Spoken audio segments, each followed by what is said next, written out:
Because when it comes to relationships, something that all of us have in common is that we all have relationships that are occasionally strained.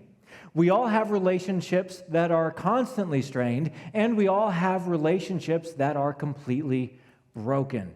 This could be your relationship with your boss. This could be your relationship with your parents. Maybe you have a boyfriend or a girlfriend and you're wondering to yourself, is this like normal relationship stress, or are these signs that we're not meant to be together? Maybe your relationship strain is with your husband or with your wife. Maybe there is one big thing that would happen. Maybe it's 100 small paper cuts that keep happening that have added strain into the relationship. Maybe your strain is with your neighbor who already has political signs and flags up 14 months before a general election happens, okay? Maybe your stress is with a sibling. Maybe it's with a coworker who doesn't pull their own weight. Maybe it's with a relative who's struggling with an addiction. But we all know what it is to have strained and broken relationships. Some of them are your fault. Some of them is his fault. Some of them are her fault. Some of them are everybody's fault. And some of them just feel like nobody's fault. But we all have strained and broken relationships. The second thing we all have in common with relationships is once a relationship hits this point, it is a source of stress in your life.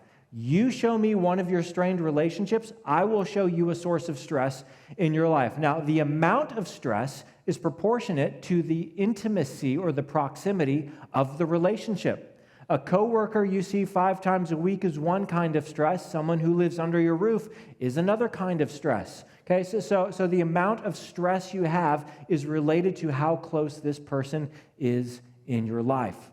The third thing we all have in common with relationships is this: we're better at assembling relationships than we are at reassembling relationships. Now, there's a number of reasons why this is true, but here's one of the biggest ones. It's because very few people grew up in a home where you were taught how to reassemble a relationship, or where it was even modeled for you by parents. This is what you do when things become strained or broken in the relationship. And I am reminded of this every single year when I lead our pre-marriage classes here at the church. Every single year, I meet with couples who are dating or who are engaged or who are newlywed, and the most consistent theme I hear when it comes to relationship stress is that they are having conflict about how they have conflict. They are fighting about how they fight. They are arguing because neither one of them ever learned, or they were never taught how to reassemble a relationship once it has become strained or broken. As a result, there's some initial issue, like she didn't stay on budget like she said she would. He didn't spend the weekend doing what he said he would, but they soon leave the initial issue behind as they're just fighting at each other. She gets aggressive and assertive, and he says, whoa, and he stonewalls. He doesn't want to talk about it, which upsets her, so she starts calling him names instead of talking about problematic behaviors, and the next thing you know, they didn't know how to reassemble the relationship, and now they've got a more broken relationship. Because here's what I've learned in working with couples, working with people, counseling people as a pastor. It's that we revert to what's intuitive to us when a relationship is broken, or we revert to what we saw in our families of origin and what we experienced in our families of origin growing up. And the most common approach I see to trying to reassemble relationships is what I call the C4 relationship approach. The C4 relationship approach. Now, you want to take notes. This is what you came for. The first C is convince. Nothing heals a relationship like convincing the other person that their point of view is wrong. Okay? Honey, I know what's going on. I haven't mansplained enough to you. That's what's wrong with our relationship right now. Kids, once your parents understand that your social life is dead, if you can convince them of that, if you don't go to the party, they'll change their minds. It goes like this: Mom, Dad, you know how we've been fighting? It's because I haven't convinced you of my perspective yet, okay? Once you convince your coworker that you never, ever microwave last night's fish dinner in the lunchroom microwave, your working relationship will be great once you convince them that they're wrong and you're right. I mean, who isn't going to love being convinced? Now, if that doesn't work, we move to convict. I will just pull the levers to make you feel guilty enough to do what I want. Now, this is a great tip if you have adult kids. If you just drop enough hints about how lonely you feel that no one comes to visit, that's going to make a great relationship with your adult children, okay? Now, if that doesn't work, you can always coerce. Okay, this is straight up intimidation. Here's what it sounds like. Well, if you can't get the job done on time, I'll have to find someone who will. Okay? Or here's what this looks like in a family relationship. I said I was sorry.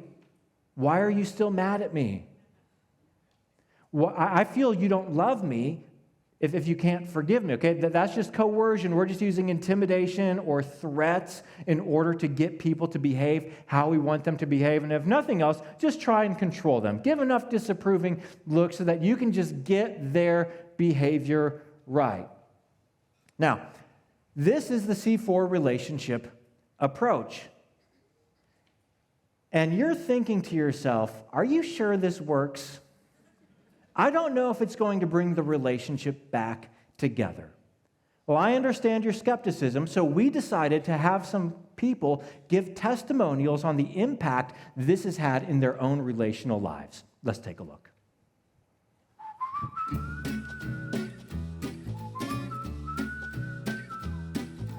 The C4 approach to relationship management has completely turned our marriage around. Absolutely. So close to just failing, you know? All 4 C's are complete game changers. Convince, coerce, convict, and control.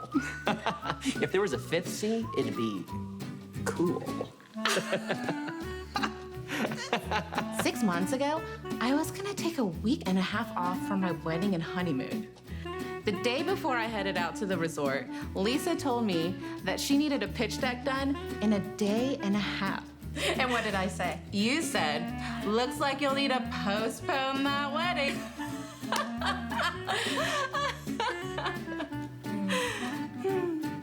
I'm single now. My relationship with my son has always been very interesting. He loves acting, but I love football. He's my son, he lives in my house, so he should be playing my favorite sport. The C4 approach to relationships understands that and helps me call all the right plays. I can't wait to try my costume. Uniform. And then go to my audition. Tryouts. Hey, what do you do when you score? You bow. Spike it, son. You spike it. Check out the C4 approach to relationships ASAP. You'll learn things like how to shame journal. I started a shame journal myself, and it's just a detailed list of every time that Emily has hurt me or let me down. And now, when we have an argument, I just read her a few entries, and before you know it, she sees things my way. I've been journaling since 8th grade.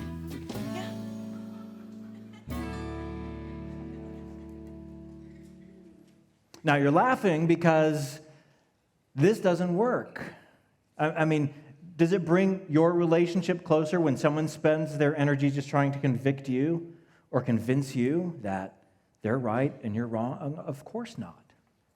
In fact, in my experience, when someone uses the C4 relationship approach, they get a C4 relationship response. Here's the response you're going to get with an approach like this. The first one is cancel, to just end the relationship. You get tired of someone trying to make you feel guilty or control your behavior or disapproving of you. You're like, we're done. There's no more relationship here. You cancel it. Or if you're stuck in a relationship, you circumnavigate. You avoid them around the office. You don't drive past their house anymore. You just try to stay away from that person because when you do, it raises all kinds of negative emotions in you when you see them. Or another response is you go cold. You make sure to know that your level of disdain and displeasure in them is very high. You want them to viscerally feel your displeasure, so you give them the cold shoulder, or maybe you just quit. Hold on. If Quick Trip can spell quick with a K, I can spell quit with a C, okay? That's only fair. But to quit means we're still in relationship, but I'm not trying anymore. I don't care anymore. I am apathetic to you. And for some of us, this describes your parents' marriage, doesn't it? See, a C4 approach brings a C4 response in our lives.